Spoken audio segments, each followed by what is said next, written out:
Depreciation. Depreciation का मतलब क्या है? It's an expense, non cash expense. Depreciation एक नॉन कैश एक्सपेंस होता है। इसकी डेफिनेशन क्या है? It is the gradual fall in the value of a non current asset. यानी जो नॉन करंट एसेट होता है उसकी वैल्यू आराम आराम से कम होती है, उसको हम कहते हैं depreciation over its useful life for accounting and tax purposes. ये भी आपको पता होगा कि डेप्रिसिएशन बढ़ जाती है तो प्रॉफिट कम होता है, डेप्रिसिएशन कम हो जाती है तो प्रॉफिट बढ़ जाता है, तो प्रॉफिट के ऊपर ही टैक्स लगता है। तो depreciation plays a important role in the manipulation of profits. सही है। Use to allocate the cost of non current assets over its useful life. Straight line depreciation, यानी कोई कंटिन्यूअसली डेप्रिशिएट होगा, ग्रेजुअली डेप्रिशिएट होगा, लेकिन सेम कॉस्ट से।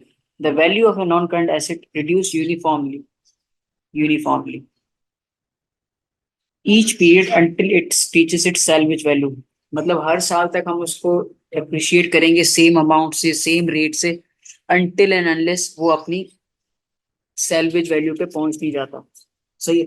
तो annual depreciation calculate करने का सिंपल सा फॉर्मूला है cost minus salvage values divided by it's useful life. तो इससे करेंगे तो हमारे पास पर चार्ज या पर ईयर डेप्रिसिएशन का चार्ज आ जाएगा। तो इस ग्राफ में भी हम देख सकते हैं कि जब एसेट की वैल्यू पूरी होती है तो यूजफुल लाइफ जीरो होती है, फिर जैसे ही यूजफुल लाइफ आगे बढ़ती है तो उसकी वैल्यू कम होती रहती है। यूजफुल लाइफ बढ़ती है, वैल्यू कम होती है, यूजफुल लाइफ बढ़ती है। तो इसी प्रिंसिपल पे, इसी कर्व के हिसाब से हम स्ट्रेट लाइन डेप्रिसिएशन को चार्ज करते हैं। अगर ये मैथ्स की क्लास होती है और हम स्ट्रेट लाइन डेप्रिसिएशन का ग्राफ बनाते हैं तो इसी तरीके से बनता है। खैर, ये थोड़ा सा आउट था। Some companies calculate the salvage value in the ending period और when it is no longer use, so we use fix rate to depreciate. मतलब कुछ कंपनीज ऐसी होती हैं जो अपने एसेट की सैल्वेज वैल्यू को डिटरमाइन नहीं कर पाती। आइदर इम्पॉसिबल होता है या पता नहीं होता कि इसकी लाइफ कितनी है। सही है। तो वो सिंपल फिर फॉर्मूला यूज करती हैं, एक परसेंटेज डिसाइड कर लेती हैं कि जिस जिस परसेंटेज को हम कॉस्ट पे लगा देंगे और उसके हिसाब से हम अपनी एनुअल डेप्रिसिएशन को कैलकुलेट कर लेंगे। Cost into fixed percentage of straight line method. If the annual charge of depreciation salvage value is known, then we can calculate the rate of depreciation charge. मतलब एक साल की डेप्रिसिएशन हमें given है और उसकी कॉस्ट भी पता है एसेट की, तो हम उससे डेप्रिसिएशन का रेट निकाल सकते हैं। फिर हम फ्यूचर में उसी रेट से डेप्रिसिएशन को कैलकुलेट करेंगे फॉर द अपकमिंग ईयर्स। ठीक है। तो वो फॉर्मूला क्या है? डेप्रिसिएशन एक्सपेंस, यानी जो उस साल का expense, divided by cost minus salvage value into 100। तो हमारे पास डेप्रिसिएशन का चार्ज आ जाएगा। इन केस हमारे पास सैल्वेज वैल्यू नहीं है तो हम उसको जीरो कंसिडर करेंगे। ठीक है। अब एक एग्जांपल देखते हैं। Company purchases a machine 1 lakh rupees या $1 lakh with an estimated salvage life और सैल्वेज वैल्यू ऑफ 20,000। लाइफ 5 साल है। सही है। तो straight line depreciation would be calculated as follows. Cost, पहला स्टेप क्या है? कॉस्ट आइडेंटिफाई करनी है। दूसरा क्या है? Cost minus salvage value. तो हमारे पास उसकी नेट बुक वैल्यू आ जाएगी या डेप्रिशिएबल कॉस्ट आ जाएगी। फिर उसको डिवाइड करेंगे अपना उसकी यूजफुल लाइफ से। तो हमारे पास एनुअल डेप्रिसिएशन का रेट चार्ज कितना आ रहा है? 16,000। तो अगले 5 साल तक ये कंपनी इस एसेट की डेप्रिसिएशन को 16,000 16,000 16,000 करके 5 इंस्टॉलमेंट में रिकॉर्ड करेगी, ईच फॉर 1 ईयर। जैसे अभी मैंने बात की थी कि अगर रेट हमें पता नहीं है, हमें सिर्फ ये बता दिया गया कि आपका डेप्रिसिएशन चार्ज जो है 16,000 16,000, बट रेट पता नहीं है, तो हम फ्यूचर में कैसे कैलकुलेट करेंगे डेप्रिसिएशन भाई? तो उसका रेट निकालने के लिए सिंपल क्या तरीका होता है? 16,000 हमारा डेप्रिसिएशन का चार्ज है। सही है। फिर कॉस्ट में से हम नेटबुक वैल्यू को, ओ सॉरी, सैलवेज वैल्यू को माइनस कर देंगे। कॉस्ट हमारी थी 100,000, 100,000, और इसमें से हम माइनस कर देंगे सैलवेज वैल्यू। सैलवेज वैल्यू इसने हमें कितनी बताई थी? 20,000, 20,000 बताई थी। तो 20,000 करेंगे इंटू 100, तो ये हमारे पास आ जाएगा 20%। रेट आ गया, और इसने यहाँ पे भी खैर कैलकुलेट करके दिखाया हुआ है, तो कोई मसला नहीं है। अब आगे बढ़ते हैं। ये पहला मेथड ऑफ डेप्रिसिएशन था कि स्ट्रेट लाइन डेप्रिसिएशन कैलकुलेट कैसे करते हैं। दूसरा है डबल डिक्लाइनिंग मेथड। आपने शायद ओ लेवल्स अगर करा है, ई लेवल्स अकाउंटिंग पढ़ी है, तो उसमें रिड्यूसिंग बैलेंस मेथड एक मेथड होता है। तो उसमें क्या होता है कि आप कॉस्ट में से माइनस करते हो प्रीवियस डेप्रिसिएशन, प्रीवियस डेप्रिसिएशन, और आती है नेट बुक वैल्यू, और उस नेट बुक वैल्यू पे लगाते हो रेट, यानी 10%, 20%। फिर उससे आप कैलकुलेट करते हो depreciation charge for the year. फिर जो depreciation charge for the year आता है, फिर आप उसको डेप्रिसिएशन को एक्यूमुलेट कर लेते हो जब नेक्स्ट ईयर की डेप्रिसिएशन निकाल रहे होते हो। फिर cost minus accumulated depreciation into net book value into rate, इसी तरीके से कर लेते हो। लेकिन ये क्या है, एक्सेलरेटेड डेप्रिसिएशन कैलकुलेशन है। यानी मतलब इनिशियल ईयर्स में बहुत ज्यादा डेप्रिसिएशन चार्ज करते हो, और रिमेनिंग ईयर्स में आप कम डेप्रिसिएशन चार्ज करते हो। एक्सेलरेटेड डेप्रिसिएशन का मतलब यही होता है। डीडीएम यानी double declining method depreciate asset twice as fast as the traditional reducing balance method use to. अब मैंने बता दिया रिड्यूसिंग बैलेंस मेथड भी क्या थी। अब डीडीएम जो है इसका ट्वाइस फास्ट डेप्रिसिएशन को रिकॉर्ड करता है। DDM use for assets that are likely to lose most of its their value early on and which will become obsolete early। मतलब जो जल्दी इस्तेमाल होते हैं और जल्दी डेप्रिशिएट हो जाते हैं, उनके लिए ये डीडीएम यूज किया जाता है। और इसको कैलकुलेट कैसे करते हैं, जहाँ हमारे पास दो फॉर्मूला है। सही है। तो ये हमें क्लास में टीचर ने पढ़ाया था, हमारे सर ने पढ़ाया था। सही है। और ये मुझे गूगल से मिला, गूगल से मिला। तो लेकिन आंसर दोनों से सेम आ रहा है। मैंने देखा कि भाई आंसर तो दोनों से सेम आ रहा है। अब जैसे मैं देख लेता हूँ, यहाँ पे 2 है, यहाँ पे बुक वैल्यू है, यहाँ पे भी 2 है और यहाँ पे भी बुक वैल्यू है। डिफरेंस क्या आ रहा है, यहाँ पे हम यूजफुल लाइफ से डिवाइड कर रहे हैं और यहाँ पे हम परसेंटेज से मल्टीप्लाई कर रहे हैं। तो 2% था, 20% था, और बुक वैल्यू थी हमारी, शुरू में बुक वैल्यू तो नहीं थी, तो हमारा डेप्रिसिएशन यहाँ पे आ जाएगा 1 लाख था ना। 1 लाख का 20% होता है 20,000, तो ये 40,000 रिकॉर्ड हो जाएगा। ये मैं प्रीवियस क्वेश्चन से रेफरेंस ले रहा हूँ, ये जो हमने क्वेश्चन किया था ना, इससे रेफरेंस ले रहा हूँ। सही है। यहाँ पे हमारी फर्स्ट ईयर में कॉस्ट कितनी थी, ईयर 1 में कॉस्ट कितनी थी, 1 लाख, तो इसीलिए मैंने 1 लाख ले ली। ये फर्स्ट ईयर की जो बुक वैल्यू थी वो 1 लाख थी, तो 40% आ गया। अब अब क्या करें, अब 2 लें। यूजफुल लाइफ एसेट की कितनी है, 5। इसको मल्टीप्लाई करें हम उसकी बुक वैल्यू से, विच इज 1 लाख। तो इससे भी हमारे पास आंसर क्या आएगा, 40,000 रुपीज। देखो फॉर्मूले दोनों यूज कर सकते हो, which ever you like the most you can use both, which ever you like the most you can use the both. तो आंसर दोनों से सेम आएगा, कोई मसला नहीं है। मुझे ऊपर वाला थोड़ा ज्यादा इजी लगता है, क्योंकि आपके पास स्ट्रेट लाइन का जो डेप्रिसिएशन रेट होता है उसको ट्वाइस करना है और नेटबुक वैल्यू से मल्टीप्लाई करना है। ये थोड़ा सा कंफ्यूजिंग मेरे लिए, क्योंकि ये स्ट्रेट लाइन से मिलता जुलता है ना, तो ठीक है।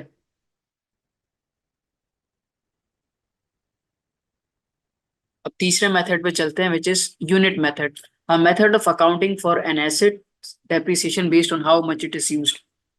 तो मैंने शायद पिछली इम्पेयरमेंट वाली वीडियो में भी बताया था कि डेप्रिसिएशन को चार्ज करना एक सिस्टमेटिक मेथड है। डेप्रिसिएशन एक सिस्टम फॉलो करती है सॉरी, सिस्टम फॉलो करती है। जितना यूज होती है हमें उसके हिसाब से उसको डेप्रिशिएट करना चाहिए, और वो ही फेयर होता है अकाउंटिंग प्रिंसिपल के हिसाब से। तो ये one of the fair method है, बट डिपेंड करता है ये मेथड कहाँ अप्लाई होता है और कहाँ अप्लाई नहीं होता। It considers practical usage, it consider practical usage of an asset rather than considering its time in use. इसका मतलब कि आप जितना एसेट को यूज करोगे उतना ही हम उसको चार्ज करेंगे। ऐसे नहीं है कि 10 साल से एसेट पड़ा हुआ है तो हम उसको डेप्रिशिएट करते हैं, ऐसा नहीं है। यूजेज के ऊपर डिपेंड करता है उसका एक्सपेंस क्या होगा। This method is utilized for the asset that experience high degree of wear and tear based on actual use per unit, such as pieces of machinery। मतलब ऐसे ही होता है ना कि जब आपकी गाड़ी की जो वारंटी होती है वो कब एक्सपायर होती है, जब आप 5 लाख किलोमीटर चला लो, या एटलीस्ट अगर टाइम की बात हो रही तो एटलीस्ट 3 साल 4 साल की वारंटी होती है।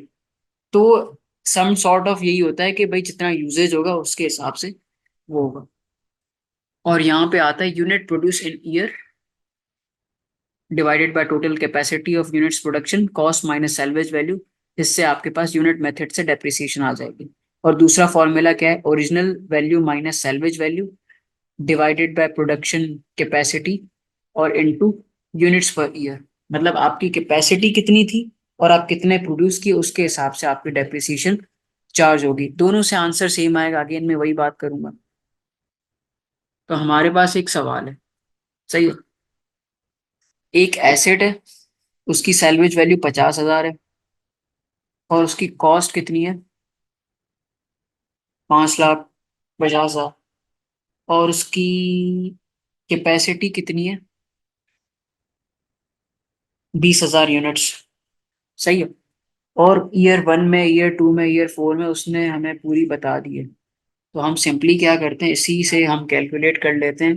भाई 5,50,000 है हमारे पास, इसकी ओरिजिनल कॉस्ट, और उसकी सैल्वेज वैल्यू है 50,000, डिवाइड करेंगे इसकी एस्टिमेटेड कैपेसिटी कितनी है, 20,000 यूनिट्स।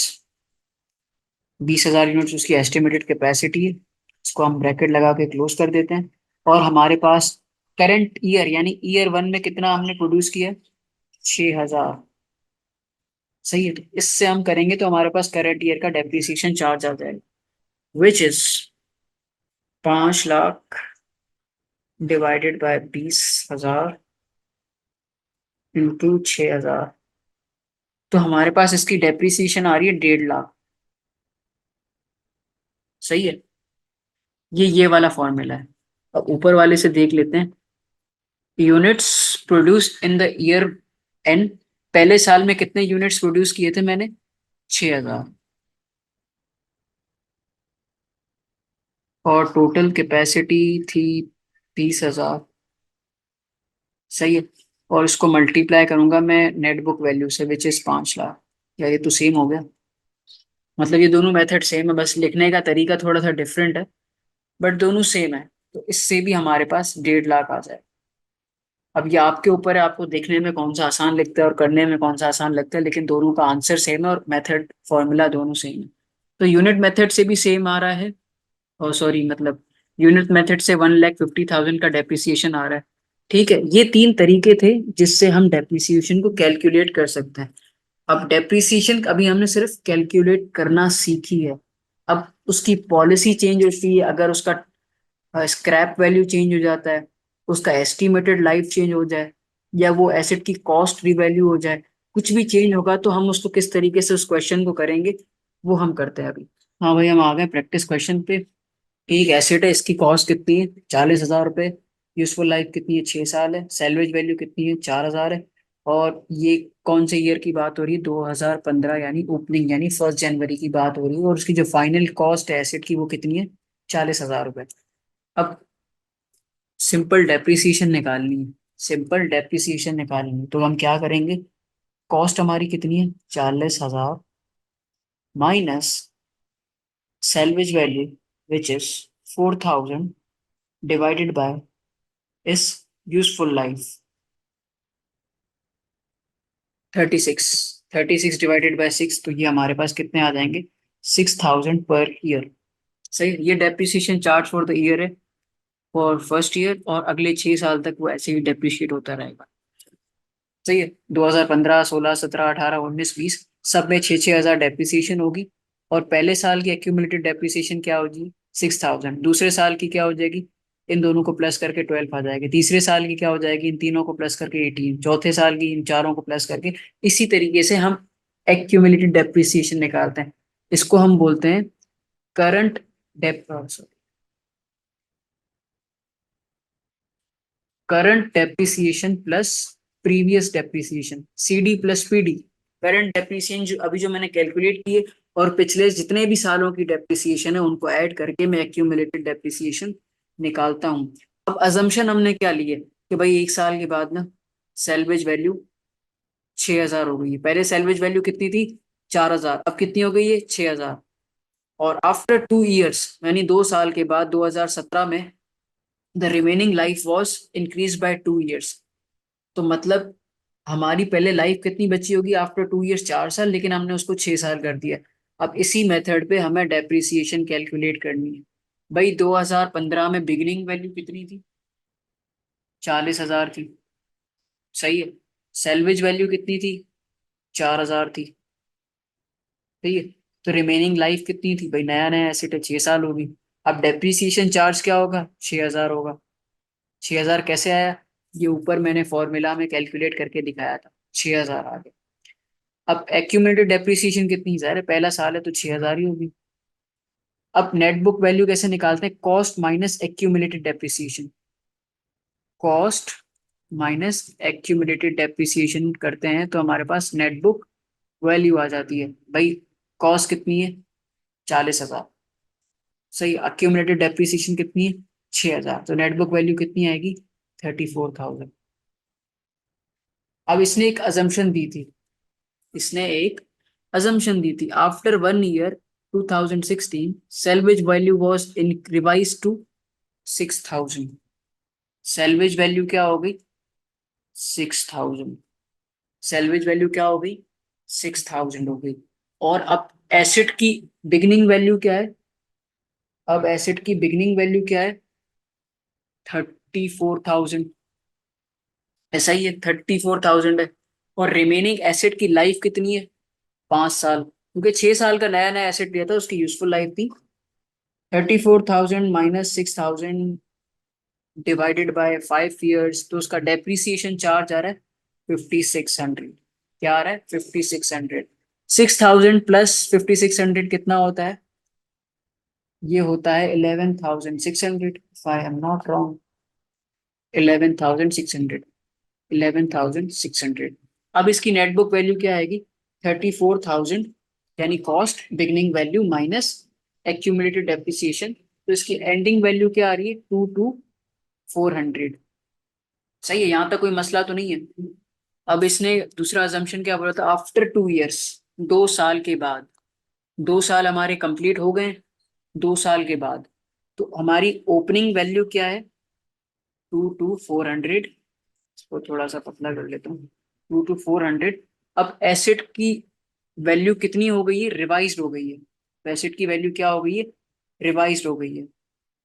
6 साल तक पहुंचा दिया है, 5 साल से वापस 6 साल पहुंचा दिया।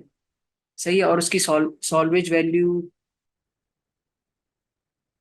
सॉल्वेज वैल्यू क्या है? 6,000 है, क्योंकि पहले ही उसकी अजम्पशन में 6,000 कर ली थी। अब मुझे क्या निकालना है? Depreciation charge. 22,400 को मैं माइनस करूंगा 6,000 से और डिवाइड करूंगा 6 से। तो depreciation charge for that year आ जाएगा 27,333।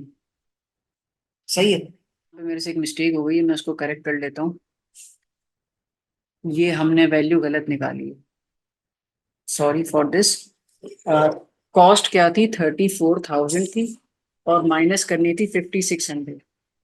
तो ये आ रही है 28,400, क्योंकि बहुत ज्यादा डिक्रीज आ रहा था तो मैंने कहा भाई ये क्यों हो रहा है। 28,400। 28,400 माइनस 6,000 डिवाइडेड बाय 6।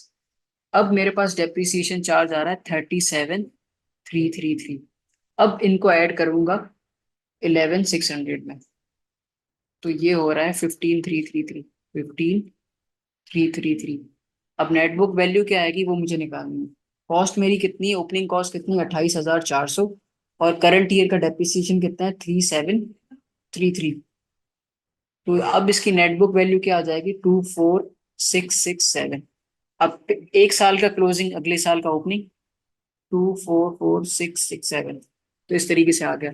वीडियो शायद थोड़ी लंबी हो सकती है, बट मुझे ये कैलकुलेशन दिखानी है ना आपको। तो ये वापस 6,000, अभी कोई अजम्पशन नहीं है, सैलवेज वैल्यू सेम ही रहेगी। 6,6,666। रिमेनिंग लाइफ 5 साल, 4 साल, 3 साल, 2 साल, 1 साल। सही है। अब ये भी हो गया। अब 24,667 माइनस 6000 करूंगा और डिवाइडेड बाय 5 करूंगा, depreciation charge for that year आ जाएगा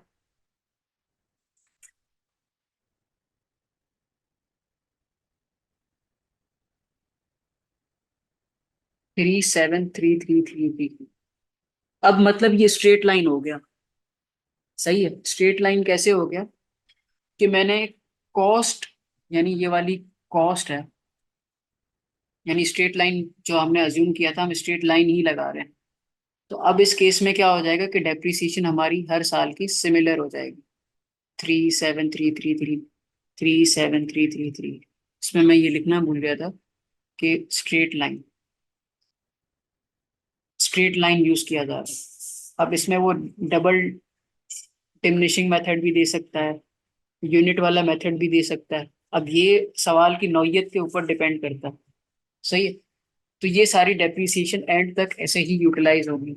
अब एंड में हमें पता कैसे चलेगा कि हमारा आंसर सही है? जब सैलवेज वैल्यू के इक्वल हमारा आंसर आ जाए। अब इनको मैं एक्यूमुलेटेड डेप्रिसिएशन को ऐड करता जाता हूँ। 533 प्लस 3733, तो ये आ गया 90066। इस तरीके से अब मैं सारी एक्यूमुलेटेड डेप्रिसिएशन को कैलकुलेट कर लेता हूँ, फिर हम इसको ऐड कर लेते हैं। यहाँ तक पहुंच गया, ये हो जाएगा 800,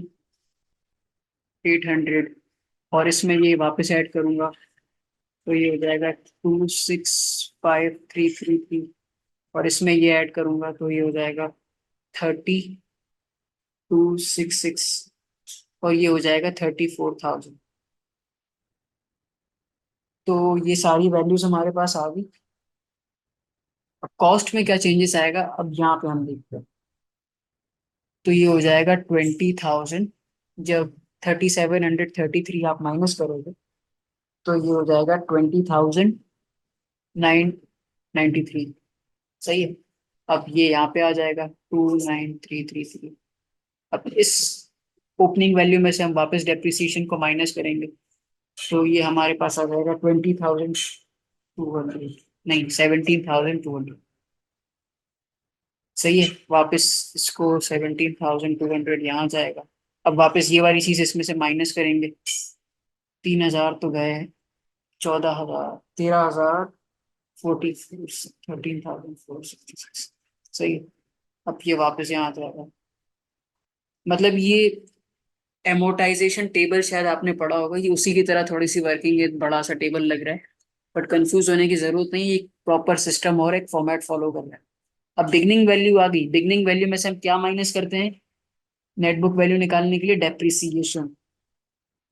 तो ये आ जाएगी 97333। अब इसमें से ये वापस माइनस करेंगे तो हमारे पास क्या आ जाएगा, यहाँ पे वो आ जाएगा आपका 97333। अब इसमें से करंट ईयर की डेप्रिसिएशन माइनस करेंगे तो हमारे पास आ जाएगा 6,000। जब हमारी नेटबुक वैल्यू और सॉल्वेज वैल्यू इक्वल हो जाए उसका मतलब क्या है, हमारी एसेट की अब फ्यूचर में कोई लाइफ नहीं है।